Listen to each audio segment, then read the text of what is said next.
मैं मौजूद हूँ पिम्स हॉस्पिटल की उसी कातिल वार्ड के बिल्कुल सामने जो आज 14 नौमौलूद मासूम बच्चों की जिंदगियां छीन चुका है। लोगों ने अपनी जान की नापरवाह करते हुए भी अंदर घुस के और उन बच्चों को निकाला है। आने से पहले मैंने रेस्क्यू को कॉल की, 15 को कॉल की, 1122 को कॉल की, लेकिन वो बहुत लेट आए हैं। और किसी की 7-8 साल बाद एक बेटी या बेटा पैदा होता तो वो ऐसे भी हमने बहुत केस सुने हैं। अस्सलाम वालेकुम नाज़रीन, अज़ार डिजिटल के साथ मैं हूं अवैस अली। इस वक्त मैं मौजूद हूं पिम्स हॉस्पिटल की उसी कातिल वार्ड के बिल्कुल सामने जो आज 14 नौमौलूद मासूम बच्चों की जिंदगियां छीन चुका है। जहां चंद घंटे कबल मिठाइयां तकसीम की जा रही थी, खुशियों का राज था, आज वहां सिर्फ मातम है और लाशें हैं।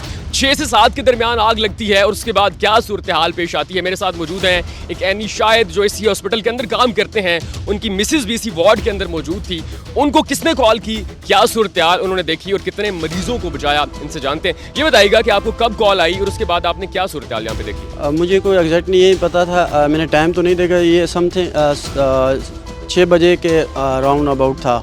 तो मेरी वाइफ मुझे कॉल करती है कि बिल्डिंग में आग लगी, आप जल्दी आ जाओ। ये शुक्र है कि मेरा घर करीब था और मैं फ़ौरन ही पहुंचा और मैंने सबसे पहले अपनी वाइफ को रेस्क्यू किया। और उसके बाद जितनी भी पेशेंट एडमिट थी उनमें से जो जितने मुझसे उठाए जाते थे मैंने एक एक कर को नीचे फुटपाथ पे लिटा दिया सब लोगों को। और उसके बाद NICU मुकम्मल से जो नर्सरी थी बच्चों की वो मुकम्मल लॉक थी और उधर बहुत ज़्यादा धुआं और अंधेरा ही अंधेरा था।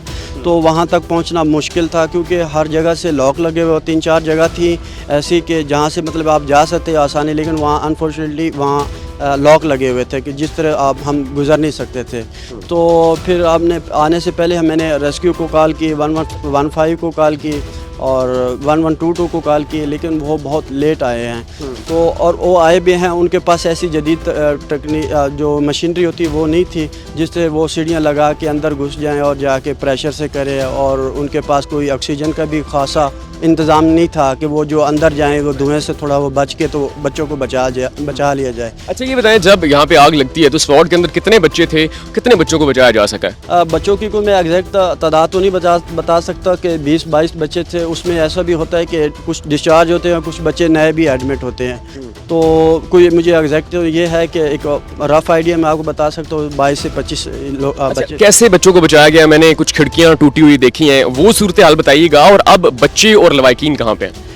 बच्चे और बच्चों को तो डेड बॉडी उनकी रख दी है, साथ ही नर्सरी है वहाँ पर मुर्दा खाना, तो वहाँ पर उनको कुछ लवाकिन ले गए और कुछ के अभी भी हैं इधर, कुछ के DNA टेस्ट वगैरह होंगे शायद इसलिए, क्योंकि कुछ बच्चे की शनाख्त बिल्कुल मुश्किल है।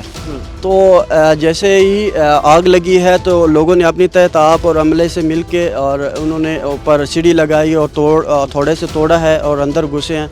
लेकिन अंदर जाने के लिए भी जो है वो इतनी धुआं था तो उसके लिए मास्क और वो ऑक्सीजन का कोई खास इंतज़ाम नहीं था।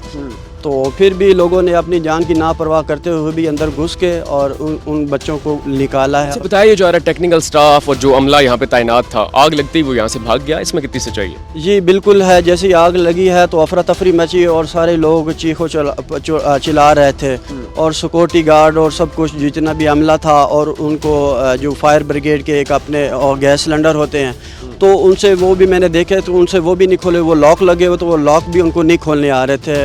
वो इतनी कन्फ्यूजन में पड़ रहे और उस वक्त तक कितना नुकसान हो चुका था और इतनी आग ज़्यादा फैल चुकी थी कि वो छोटे छोटे सिलेंडर भी काम नहीं कर रहे थे। वैसे इस हॉस्पिटल की इस ख़ास तौर पे वार्ड में और ओवरऑल हॉस्पिटल के अंदर आग बुझाने का, आग के बारे में बताने का कि आग लगी है, कोई मौसर निज़ाम मौजूद है? कोई मौसर निज़ाम नहीं है। ये बिल्डिंग जो आप देख रहे हैं ये नई बिल्डिंग है, ये 2-3 साल पहले तैयार हो चुकी है। वो जो बिल्डिंग है वो 40-50 साल पुरानी है और उसकी जितना भी है लाइटिंग है, इलेक्ट्रिसिटी का, वो सारी ओपन तारें हैं। उसमें आप खुद भी देख सकते हैं कि कोई खातर खा निज़ाम नहीं है। अब जब आपकी एक नई बिल्डिंग बन गई है तो आप उस पुरानी बिल्डिंग में क्यों शिफ्ट कर रहे हैं और लोगों को क्यों एक मौत के मुँह में धकेल रहे हैं? تو آپ خود ہی دیکھ لیں کہ یہ نئی بلڈنگ بن گئی لیکن اس کے باوجود بھی آپ نے پرانی بلڈنگ میں ہی رکھی اور پرانی ہی بلڈنگ میں آپ نے نرسری کیئر بنایا ہوا. آپ نئی بلڈنگ میں کیوں نہیں شفٹ کرتے؟ نئی ابھی بھی تو انہی پیشنٹ کو میرے پیشنٹ کو بھی نئی بلڈنگ میں شفٹ کیا, پہلے بھی شفٹ کر سکتے تھے. تو یہ پراپر آپ کی جو ہے ڈسکارڈ ہو چکی ہوئی بلڈنگ, تو آپ نے پھر بھی اس کو یوز کریں اور نئی کو آپ یوز نہیں کریں. یہ بتائیں, آپ نے خود مٹھائی کھائی ہوگی, یہاں پہ خوشیوں کا راج ہوتا ہے جس وارڈ میں یہ زچہ بچہ وارڈ ہے. جب یہ واقعہ ہوتا ہے, ثانیہ پیش آتا ہے, اس کے بعد کیا صورتحال آپ نے دیکھی, لوائقین کے کیا تاثرات؟ جی بالکل ایسا سماعت ہے, کسی کی بیٹی پیدا ہوتی ہے, کسی کا بیٹا بھی ہوتا ہے, پورے وارڈز میں مٹھائی بانٹی جاتی ہے اور بڑی خوشیوں سے ہوتے. کسی کا 4 بیٹیاں تو ان کا ایک بیٹا اللہ پاک نے دیا ہوتا 4-5 سال بعد, اور کسی کی 7-8 سال بعد ایک بیٹی یا بیٹا پیدا ہوتا. تو وہ ایسے بھی ہم نے بہت کیس سنے ہیں.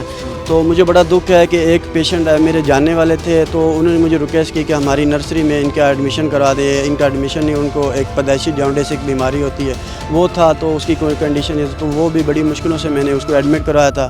اور اس کا بھی مجھے بڑا افسوس ہے کہ میں نے اس کو ایڈمٹ کرایا اور اللہ پاک کی طرف سے یہ سارا ہوا.